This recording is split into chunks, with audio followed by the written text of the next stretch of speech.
The birthplace for the Longines Global Champions Tour. Welcome to the spectacular Longines Tops International Arena, known for its incredible facilities, a location that riders and grooms alike love to attend. We're in the south of the Netherlands in Valkenswaard for stage 10 of the Longines Global Champions Tour.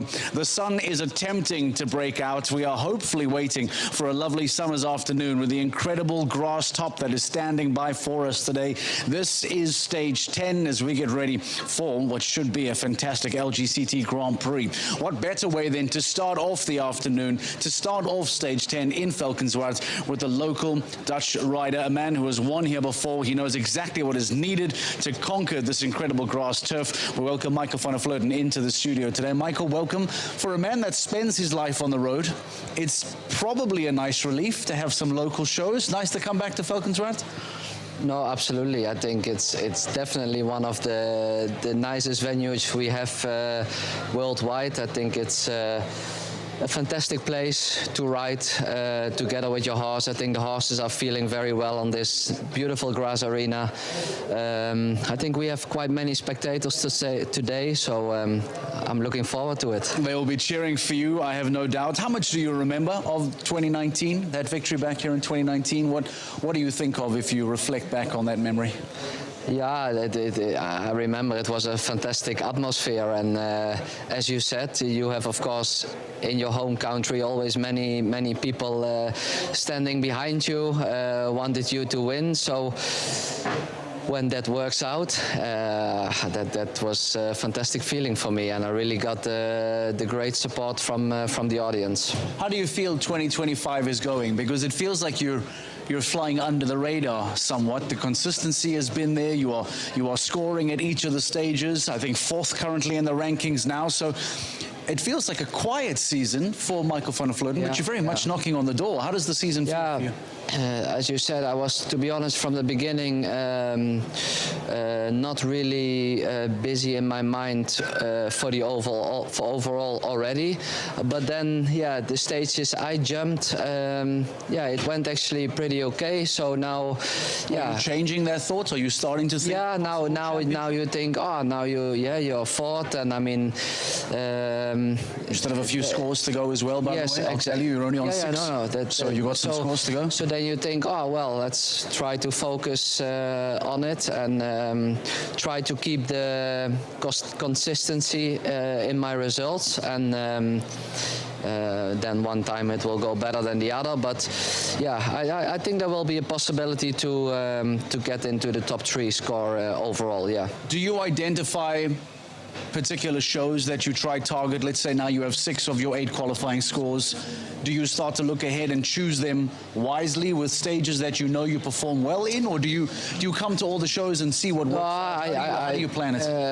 I try to make the best plan for my horses. Like I have 2 horses at the moment for the GCT, and with definitely my main horse Beauville.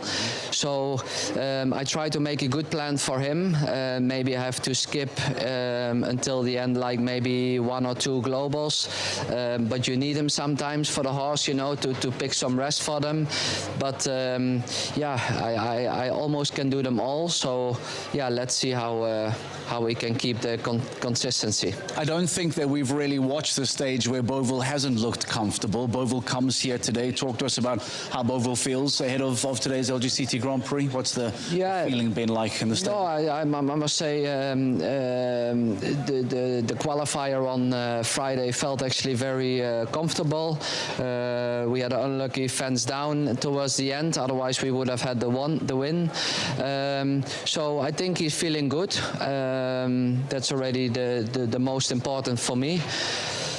And then, I have to see that I don't make any mistakes myself today. Ticking along nicely in the championship, as you pointed out. I'm sure that everyone in the grandstand here is going to be shouting for you later on. So best of luck throughout the afternoon, and the seat remains open for you come tonight. All right, thank you very much. Maikel van der Vleuten joining us in the studio today. He'll be jumping Beauville in today's LGCT Grand Prix. Is it going to be a Dutchman victorious in front of his home crowd? The crowd will be certainly cheering for that. We'll find out later on today. But as it stands, let's take you down a little walk of memory lane, this incredible facility, and how has it come about? What was the thinking behind developing the incredible Longines Tops International Arena? We send Rosie Turner to find out. The Longines Tops International Arena is the spiritual home of the Longines Global Champions Tour. So who better to talk about the history of this fantastic place than Ellis, our wonderful event director. Ellis, thank you for taking time out of your very busy schedule to come and talk to us. It is the most sensational venue. Where did it all come from? Where did it start? Well, it started mid-90s from the vision of Jan Tops. We started with the vision of horses first. So what you see in this venue, what's so very nice is that horses don't have to stop anywhere. People have to stop for the horses. So that's more or less the vision, and it's created by, if you have this space, why not make it a vision accessible for all the world best riders, the kids, all the people who can use the venue, and make it directly one of the best places in the world to jump. And it is that, isn't it? I hear from so many riders that this is the place to come, not only because, like you said, the different arenas, but I think there are 512 built boxes as well. Tell us about that. Yeah, everything is fixed. So the people come, they arrive, they have a fixed stable, some with water drinkers. The parking spot for the trucks is well organized. People are willing to help to unload, so everything goes smooth upon arrival. Then they arrive here, they have 2 nice warm-ups and 1 covered warm-up to train. They have the best footage in the world on the grass arena. All the people who work here, I think they're very willing to help everybody, to make everybody happy. You've been here from the very beginning. How much have you seen this change? When we started, nothing was set up. Everything was set up in tents. And even the stable area was built with tents. And the change is that we don't have to dig the water out anymore in the night, that we just can go to sleep and everything runs smooth. But also the setup here is completely different than it was before. It is on a very high level, and talking of high, we are on these bridges which are superb. You can see both the grass arena and the sand arena. How important was that with the vision? Very important. Because as you see, the VIP building is in the middle, so it always has been set up like grass and sand. Even when they built this, it was not allowed to drive on the sand, but people can see from the VIP both arenas, which makes it very nice to be in the VIP, but also for the people, they have time to take a walk around. You've got some of the top riders in the entire world versus some of the youngest riders in the entire world, which are often children of the top riders. How special to you is that to see the differences? We have to look into the future. So those kids, if they have the possibility to jump along with their mom or dad who's jumping on a high level, and they can compete here, it makes also a little bit of a family thing. So you've got future stars, you've got current stars, you've got some of the best horses in the world, the best facilities in the world. We have the best of the best, but we also, and that's what I would like to mention, we also have the best staff in the world. Yeah. We have the best crew, the people are willing to help. It's like a big Tops family. And they're all having fun together, but they all know what working hard means. And they are willing to do the extra step and the efforts. So every year we try to lift it up 1 level. It's a magic place. I've seen it, you know, we're just before competition starts at the moment, so it looks pretty empty, but my goodness, as soon as this competition starts, it is full, from anyone on the carousel to lots of people buying food and enjoying themselves. The stands are packed in every area. It's a really wonderful place, and thank you for taking up your time and chatting to us today. You're welcome. Thank you.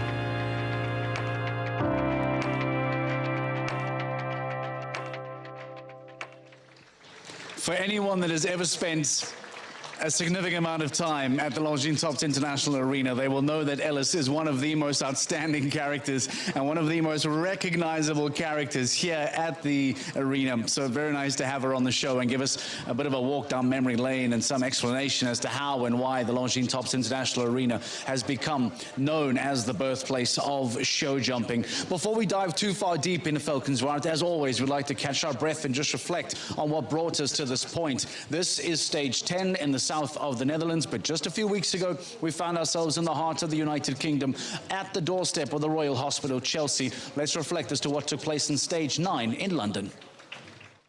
Welcome along to London, to the Longines Global Champions Tour of 2025. It is leg 9 of the world's greatest show jumping series as we find ourselves in the capital of the United Kingdom.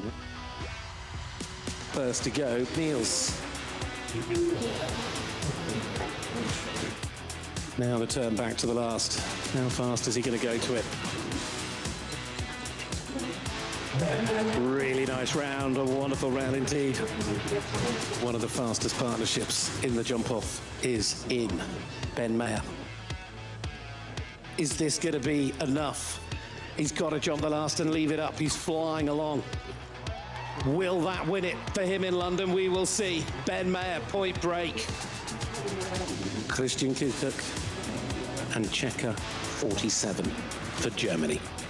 Look how quick he's going, but he's actually given up a little bit of time, but he got a brilliant shot on the turn.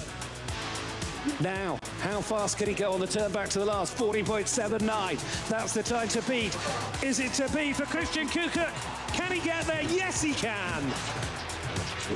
For the last time in London, Gregory Mottelet, Bond, James Bond, Day. No, it isn't to be. Christian Kühner wins it on Checker. When I saw Ben, honestly, I thought, wow, that's very, very, very, very difficult. But if he is on fire, I know that we can win anything, and I had to really take all the risk I could possibly do. It's just really incredible what he's doing, and it's an honor to ride him.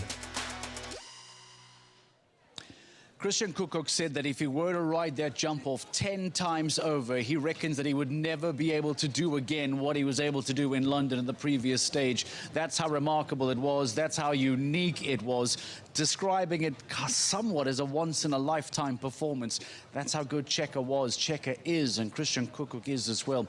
Take nothing away from potential championship ambitions of Christian Kühner now in the second half of the season. Speaking of championship ambitions, let's take a look at what the standings look like now, the overall rankings coming out of London, coming into Valkenswaard this week. How good does Gilles Thomas look at the top of the table? Well, if you recall, Simon de Lestre failed to qualify for the LGCT Grand Prix of London, which gave Gilles Thomas a real big cushion, a real big safety window for him. The big news to come out of the south of the Netherlands today is that Simon de Lestre has not qualified again. That is 2 back-to-back LGCT Grand Prix that Simon de Lestre has not been able to qualify. This gives Gilles Thomas even more opportunity, an even bigger cushion, a safety window. It also allows the riders like Andreas Schouw, who is very early to go today, by the way, but Maikel van der Vleuten, Christian Kühner, even Peter de Vos, Scott Brash, etc. It gives them an opportunity to close the gap on second place, Simon de Lestre. As it stands now, Gilles Thomas is very comfortable and looking very good for that title. If he jumps well today, even perhaps a 4 will still give him good championship points. If he goes clear and gets into a jump-off, well then, all of a sudden, this really, really does become the year of Gilles Thomas with a handful of shows still to come. But you might be asking, how does this championship work? Because surely, if I come to every single stage and perform well, no one will catch me. Well, that's why rules have been created to try and make this as fair as possible. How this begins to work then? Only a rider's 8 best scores will count. So it's no longer about who rides the highest amount of volume, it's who rides the best over 8 scores. If we were to consider that, the championship table takes a bit of a change because based on average points per stage, and that starts to become important now, Gilles Thomas, the championship leader, understandably, is scoring more points per stage than any other rider. But take a look at Christian Kühner, who's only registered 5 scores. He is scoring, on average, 26 points per stage. It is practically a podium at every single stage. That is why he is seen as so dangerous this season. Simon de Lestre, he has 7 scores still waiting to register his 8th and final score. Important to note, well, that Gilles Thomas today will register his 8th score for the championship. But Maikel van der Vleuten floating around, Andreas Schouw, even Natalie Dean, Peter de Vos, Dennis Lynch and Jérôme Guéry still have plenty of scores to register. But that starts to show you already And maybe there is a Gilles Thomas, Christian Kukuk fight that might be brewing, that might be starting to develop now towards the back end of the season. That becomes incredibly important. But you might be asking, where's Max Kühner? Where is the defending 2024 LGCT champion? Why don't we see him there in the mix? Well, been somewhat of a different season for Max Kühner. We took some time to sit down with him and hear the thoughts of the defending champion on how things have gone in 2025.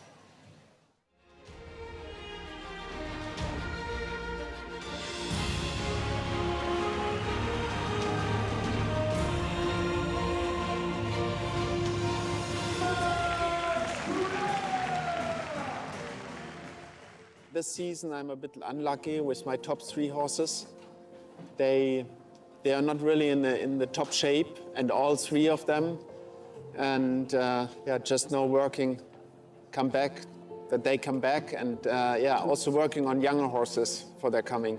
Do you think that has impacted your LGCT season as the defending champion this year? Definitely, definitely. I do my best, and then we see what comes out. You know, we can't force anything. We can just try to do our best, which is for sure not always my best and our best. Yesterday I had a terrible round with Electric Blue, and I just rode shit. Yeah, the riders know, because it needs a lot of consistency to get that title. You need a lot of good results to be in front at the end. And that means consistency. And for consistency, you need your horses having in a good shape for a long time of period. And that's what we all want. You know, I think everybody is more looking for consistency than for one quick result. At the moment, my main goal is to bring my 3 top horses, which are having the top results, also getting them back. They are all fully ridden now, and we train them up, and we start to jump with them. Electric Blue has his first show here again, and ESC Up to Chaco and ESC Julio Caesar are also coming up the next weeks again, and yeah, getting them back into shape and then performing again. I'm always planning, and I have my whole show plan ready for the whole season and also for the next season already, and then I think, okay, where I want to go with which horse, and how's the preparation, how do each shows fit together for the horse in preparation for the next horse, for the next shows and the upcoming shows and everything. And but then of course it never exactly happens like that. Many things happen in between, and we have to adjust a little bit again and make a lot of decisions and hope that more decisions are the right decisions than the wrong decisions. I bring the horses to the show, and yeah, some of the horses have these skills to win LGCT Grand Prix. Not all of the horses have that yet. Some are just not fast enough yet. Some are not experienced enough for that. Some are just not ready yet. But I will bring Electric Blue to Vienna, I hope, and Julius probably to Rome again, and then EIC Up to Chaco to Riyadh. So that's all on the paper, and we're working on that to make that true. Yeah, this is not one of the Grand Prix I have on my plan where I can really perform yet, because it's the first big class for Electric Blue, and I haven't jumped in any other bigger class. So, okay, he's a genius, we will see, but he jumped last week, he jumps this week. He's a little bit tired maybe because he's not yet in full rhythm, but he needs to get into it and he needs to build up the strengths. So we take that for that, give him some experience and getting some strengths to get back in shape. So I'm not really have it on my plan that I perform super well, but I want to make a good round, good riding. Important in the long term, correct? Yes, exactly.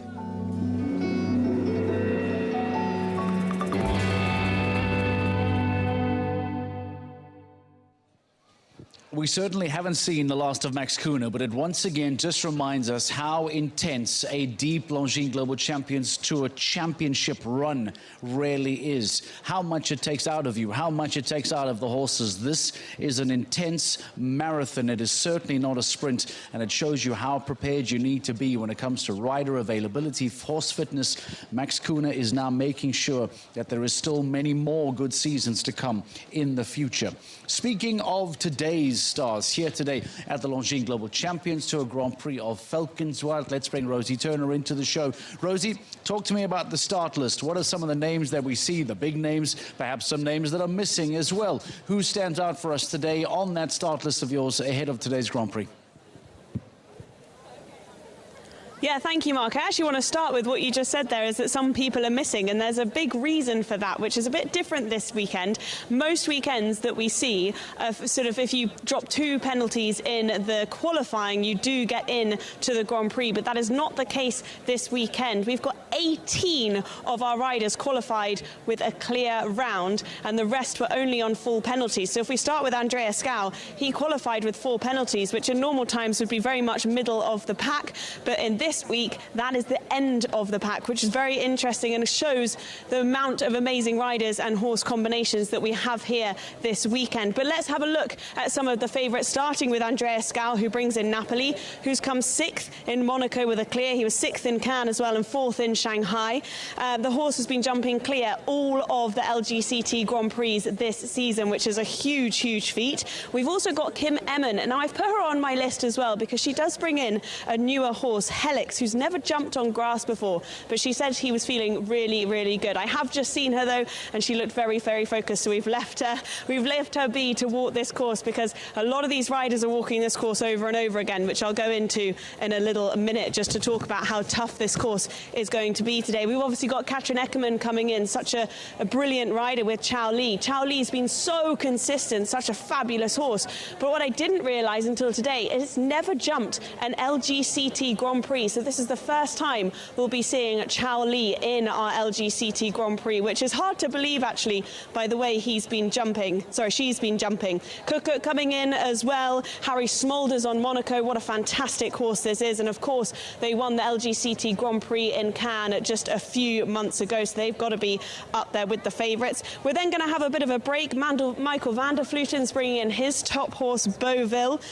Such a fantastic horse. 5th in London just a few weekends ago and feeling in really, really top form this weekend. Scott Brash with Hello Chadora Lady. This combination won the LGCT Grand Prix in Saint-Tropez and in Shanghai. Could they get a 3rd LGCT Grand Prix this season as a combination? That would really be some feat. Peter de Vos brings in a young horse as well with Primo, but he's known this horse for a while. They bred him as well, so it's definitely one to look out for. Sophie Hinners is in there, Marlon Bayer-Johnson, Gilles Thomas, of course, bringing in Kalista, and we top it off with Ben Mayer at the end there. I've spoken to a few of the riders about this course. It's going to be a really tough one. Hopefully we'll grab a couple for a course walk in a minute, but I have chatted to one of our top riders earlier on today with Sophie Hinners. Let's take a look at what she had to say about today. Sophie, another big day today, but you and Sinclair are in such fantastic form. How much are you looking forward to the Grand Prix? Yeah, I'm very much looking forward. We have beautiful weather, beautiful arena. So yeah, we are very excited, and I had a very good feeling the other day. So I hope we can have a good performance today. He's still quite young, but he seems really qualified at this level already. Yes, he's just 10 years old. He had an amazing season last year, being 9 years old and jumping already these Grand Prix.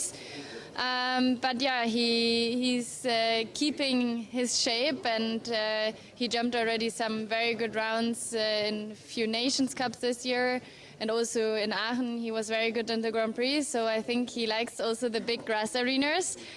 So yeah, I hope we can have a good round today. He's been brilliant as well in the Longines Global Champions Tour Grand Prix, as we've seen him, not quite getting the win yet. Looking at the competition today, do you think today could be your day? It would be great if today would be our day. Yeah, first we need to deliver a clear round, but then definitely if we come into the jump-off, we will try. As you said, he's given you a really good feeling over the last few days. Does he feel fitter than ever? Yeah, he feels very good. He actually had a bit of a break before this. Because we want to have him very good here, and so I think he's very fresh and he feels very fit at the moment. Yeah. We wish you the best of luck. Thank you so much. Nice to get the thoughts of Sophie Hinners today ahead of the LGCT Grand Prix of Valkenswaard. But after Rosie Turner spoke about the start list there, let me just remind you as to how this Grand Prix closes. You have Jolly Mitleneo, winner in Madrid earlier on this year as an LGCT Grand Prix champion. You have Malin Bayer Jonsson on the incredible H&M Indiana, a multiple-time champion. That goes into Gilles Thomas, the man who has won a huge amount over the last 12 to 18 months, and our current season leader. And that then goes into Ben Mayer, who is the last man to go, the only three-time LGCT champion, and that's just the last 4 riders on the start list. We have an incredible lineup of the best 40 of the weekend here in Valkenswaard to compete for today's title. And before we go, Rosie promised us some more interaction, some more thoughts. I believe she's standing by alongside Fernando Martinez Soma. Let's get some thoughts on today's course walk. Rosie, over to you. Yeah, thank you, Mark. You would be correct. Fernando is alongside me now to walk, I think, probably one of the toughest lines on this course, if I'm right in saying, and it's the final line of this course. Why is this so tough? Yeah, I think it's a little bit in between. You have an option here of 4 or 5. Normally, I would say almost all horses are going to go on the 4. Okay.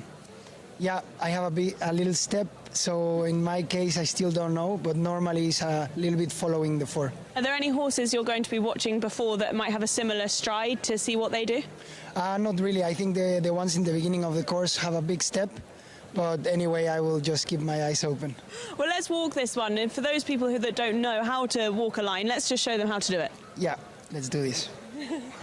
Let's see if Fernando can count at the same time. So what he's doing is every 4 strides of us is a single stride of a horse. And as we come to it, just let us know where you hit 4 strides.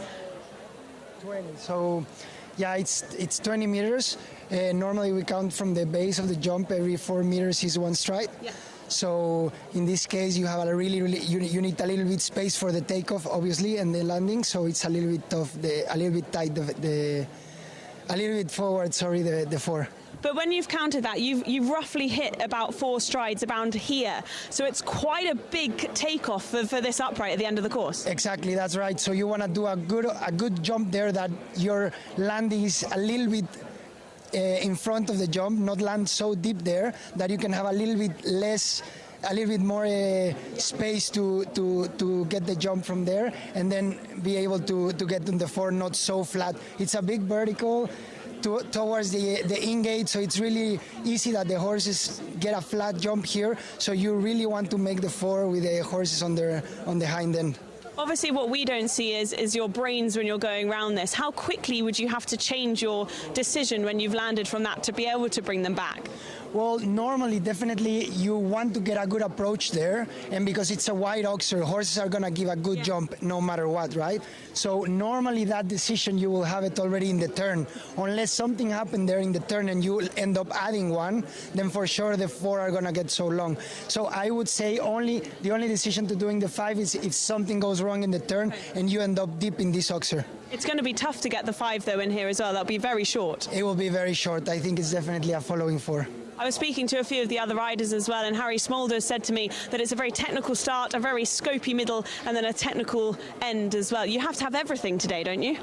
Yeah, I mean, when don't we, right? Every Grand Prix. It's an LGCT Grand Prix. So for sure, they're all tough and they're all tricky. Definitely this arena allows the jumps to be bigger and a little bit scopy than the small rings. But yeah, every Grand Prix, I think it's with. You've had a phenomenal weekend already with Jupe jumping, double clear as well, and it's just been wonderful. You bring in High Five into this LGCT Grand Prix. Tell me a little bit about him and how he's feeling. Yeah, well, he's feeling great. He did Monaco. He jumped really good there. Normally, it suits very well the tight arenas. So obviously this is not the case, but he's a super horse, very brave. So yeah, I'm looking forward to how he's going to jump today. Well, listen, we'll let you go because I know the course walk is about to end. So thank you very much, Fernando. We'll let him go, but it's great to talk through some of the technical parts of this course. It is going to be a very difficult course. As I said, I spoke to some of the other riders. If I can just go through, Andreas said that it's very fair and square. Roy said it's nice, technical, a very few big jumps. Gilles just looked at me and went, it's huge. And obviously Gilles is bringing in Kalista, the 9-year-old, who's been phenomenal so far. But this might be probably her biggest test yet, I have to say, that we've seen of her anyway. I spoke to Ludger Beerbaum as well, and he said it's big, it's technical, and you can't get away with any weaknesses at all today. And as I said, Harry Smolder said it's a technical start, it's a very scopy middle, and a very technical end today. I think this course is going to have it all, Mark. I like the answer of FMS, so Fernando Martinez Sommer, who said to you, when do we ever not have these kind of requirements? As you pointed out, this is a 5-star LGCT Grand Prix. This is as big as it gets. This is as challenging as it gets. And to Fernando's point, this is what is expected of the best riders in the world. Rosie Turner, thank you very much. We'll let you get back into position. She'll be catching up with all of the riders after their rounds to try and get some reaction for us throughout the afternoon. Let's talk about former champions here in Valkenswaard. Let's talk about riders that have come here in the past and have conquered this incredibly large, beautiful grass ring. Dating back many years now, here's some reaction and some reflection on some of those riders that have been the best of the best here in Valkenswaard. We spoke about Maikel van der Vleuten earlier on this afternoon. We had him in the 2019 champion. You'll find Lorenzo De Luca's name twice on this list. What about Sanne Thijssen? What a performance that was a couple of years ago. Michael Pender, very young at the time, winning here in Valkenswaard. No surprises to see Ben Meyer. Feels like he's won at every single stage. A victory for Ben Meyer back in 2021. And Daniel Deusser as well, when there were 2 Valkenswaard shows that year. Also, some interesting names there as well. Marco Kutscher, Christian Allman, dating back to 2014. So there have been some very impressive performances here. The big question now is 2025 remains open. 2025 has that question mark. And we'll find out by the end of the afternoon as to who then will join that list of former champions. The Longines Global Champions Tour Grand Prix of Valkenswaard is next.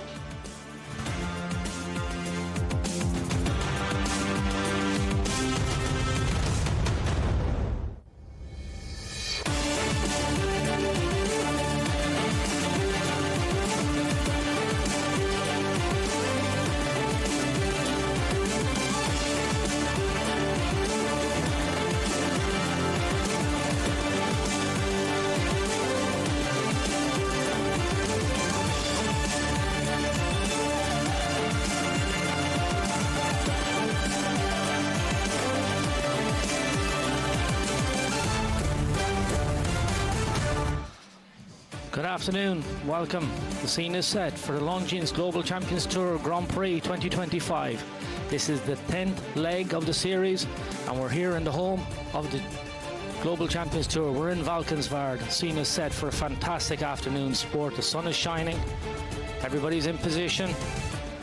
We've had a really interesting weekend already with some fantastic jumping on display. But today, all eyes now are on the main arena, and we look forward. So just a quick look at the weather. Those clouds are not really playing too much, partly cloudy, 20 degrees, 40% humidity and a very slight breeze, just 6 kilometers an hour.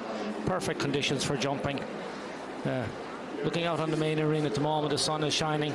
There's our course builder, just chatting with one of the arena party. And as you can see, the scene is set, the crowds are taking their positions. We have a loose horse in the sand arena. Something interesting happening. There's some of our judges. They'll be taking up their position now in a minute or two. But just put this in context. We have 40 of the best riders coming. 40 of the best horse rider combinations are coming forward for this competition this afternoon. And we have a list of previous winners here and winners already on the circuit this year who are going to be trying to see if they can add to their points collection. Scott Brash is already after winning 2 legs of this. He won in Shanghai and he won in Saint-Tropez. Harry Smolders is in the field. He won in Cannes. So the previous winners of this competition, 24, Lorenzo De Luca, 23, Sanne Thijssen, that extraordinary fellow countryman, Mikey Pender back in 22, Daniel Deusser from Germany back in 21, obviously nothing in 20, and Michael van der Vleuten just before that. Not all those riders are here today, but I'm sure those that are will be fighting it out. Simon de Lestre, he won in Monaco. And here we have the current overall league. So in the league at the moment, Gilles Thomas is in front, 206 points. Simon de Lestre, 158.2. Andreas Schue, very strong all season. He's on 140. Maikel van der Vleuten, Christian Koekkoek. And then looking down the list, then Dennis Lynch, Max Kühner, Edwina Tops-Alexander, she's here today. 13th place, 101.5. No Marcus Enning. So plenty of riders that'll come forward. Previous winners also. Edwina Alexander, she won it. Ben Mayer is in the field, he's last to go. He won the qualifier here on Friday. He's in pole position. And now let's have a look at our course. 1 meter 25 meters long, 85 meters wide. It's a magnificent jumping arena with a most beautiful surface. We've watched the horses ping off the ground all weekend. This is set on 375 meters a minute. We've 13 obstacles, 16 jumps, set at a height of 1 meter 60. So we start over an oxer, swing left-handed, the long canter down there, probably around 12 strides to a tall vertical. And now we do a complete loop back. So we jump fence number 3. And then we head back up the arena. So it will be 7 strides then as we come up the arena to fence number 4. 153, 1 meter 60, and then 5, and then we turn back at the pocket to the 6th fence. So now we come across the arena to the first of the doubles. There's a vertical in and an oxer out, so I think they'll come 8 strides across that. Vertical, not a lot of room in there. You're going to need a really scopy horse. They pop in 1 meter 60 on the way in. 8.2 meters, just 1 stride. This is a very wide oxer, 155 high, 1 meter 60 wide. And then 4 short strides down to this really tall vertical. Now, we've seen this similar line in a couple of the classes earlier on. 7 strides, really committed. You have to stay on the number, stay in the middle, center to center. And now a complete 180 turn back to the most magnificent wall.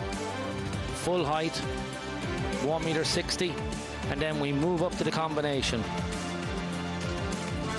So we've an oxer in, 2 strides, so 153, 1 meter 60. This takes a lot of jumping.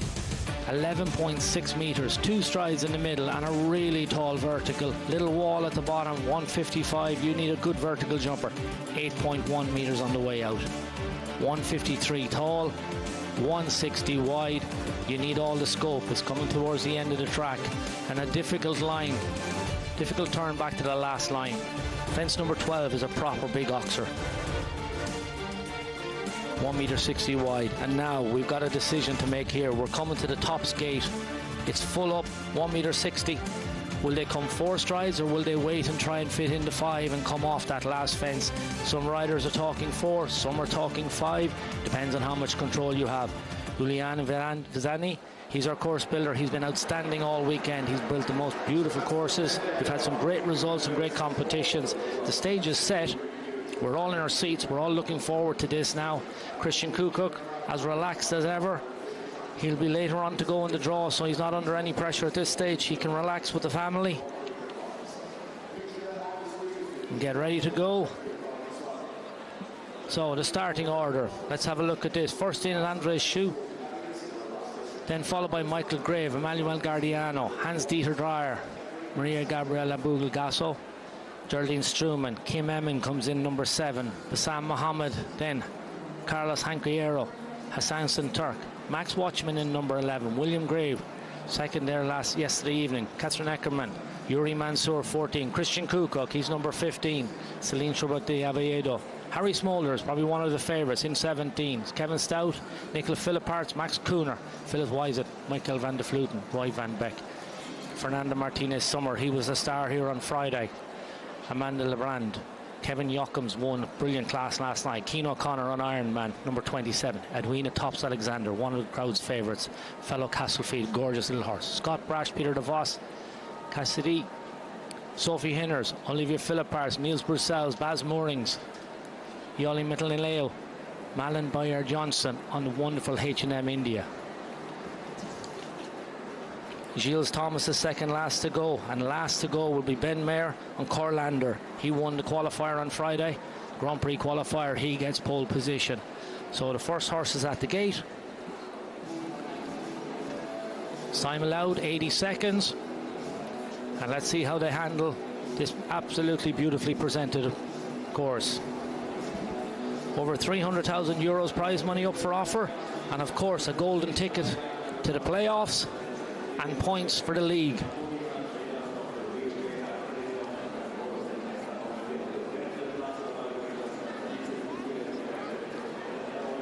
Andreas Shoes, our pathfinder.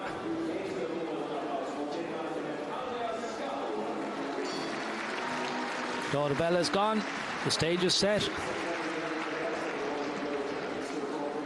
Let's begin. Has a nice trot around.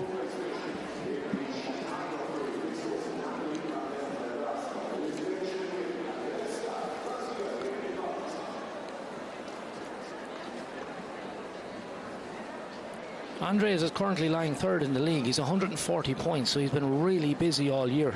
He was sixth in Monaco. He was sixth in Cannes in the Grand Prix. He was also fourth earlier on in the season in Shanghai. Napoli, VH, Nezerhoff.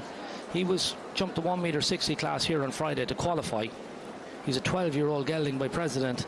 Lovely big horse of a Quasimodo mare. So let's see how he handles this track.